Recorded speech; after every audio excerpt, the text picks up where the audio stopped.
Indonesia, Thailand, Malaysia ও শ্রীলঙ্কা সহ এশিয়ার বেশ কয়েকটি দেশে ভয়াবহ বন্যা ও ভূমিধসে মৃতের সংখ্যা বেড়ে ৩৭৫ জনে দাঁড়িয়েছে। নিখোঁজদের খোঁজে কাজ চালিয়ে যাচ্ছেন উদ্ধারকর্মীরা। টানা মৌসুমী বৃষ্টি ও সম্প্রতি কয়েকটি ঝড়ের পর এই বন্যা ও ভূমিধস দেখা দিয়েছে। সুব্রত গাইনের রিপোর্ট। এশিয়া অঞ্চলে বন্যা ও ভূমিধস সবচেয়ে ভয়াবহ রূপ নিয়েছে ইন্দোনেশিয়ার পশ্চিম সুমিত্রা এলাকায়। দেশটির জাতীয় দুর্যোগ ব্যবস্থাপনা সংস্থা BNPB জানিয়েছে, শুক্রবার পর্যন্ত মৃত্যু ১.৫ শতাধিক ছাড়িয়েছে। নিখোঁজ রয়েছেন অন্তত ৮০ জনের মতো। ক্ষতিগ্রস্ত হাজারো পরিবার ঘরছাড়া হয়ে আশ্রয়কেন্দ্রে রয়েছেন। ভয়াবহ পানির কারণে বেশ কিছু এলাকায় এখনও উদ্ধারকর্মীরা পৌঁছাতে পারেনি। স্থানীয় বাসিন্দারা জানিয়েছেন, খাবার ও পানি শেষ হয়ে গেছে। বহু এলাকায় মোবাইল নেটওয়ার্ক ও বিদ্যুৎ বিচ্ছিন্ন। ভূমিধসের কারণে প্রধান সড়কে যান চলাচল বন্ধ রয়েছে।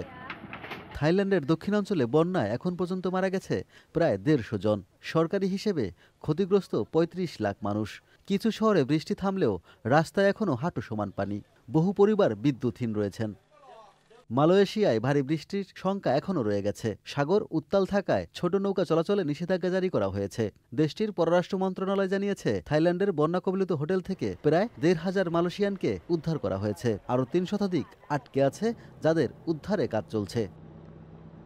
শ্রীলঙ্কায় ঘূর্ণিঝড় ও ভারী বর্ষণে ৫০ জনের বেশি মানুষের মৃত্যু হয়েছে। পাহাড়ি ঢলে বহু অঞ্চল বিচ্ছিন্ন হয়ে পড়েছে। ক্ষতিগ্রস্ত এলাকায় উদ্ধার অভিযান চলছে। ক্রান্তীয় ঝড় ও দুর্যোগপূর্ণ আবহাওয়ার কারণে এশিয়ার বিস্তীর্ণ অঞ্চল এখনও ঝুঁকিতে। পরিস্থিতি স্বাভাবিক হতে আরও সময় লাগবে বলে আশঙ্কা করছে স্থানীয় প্রশাসন। Subrata Gain, channel I.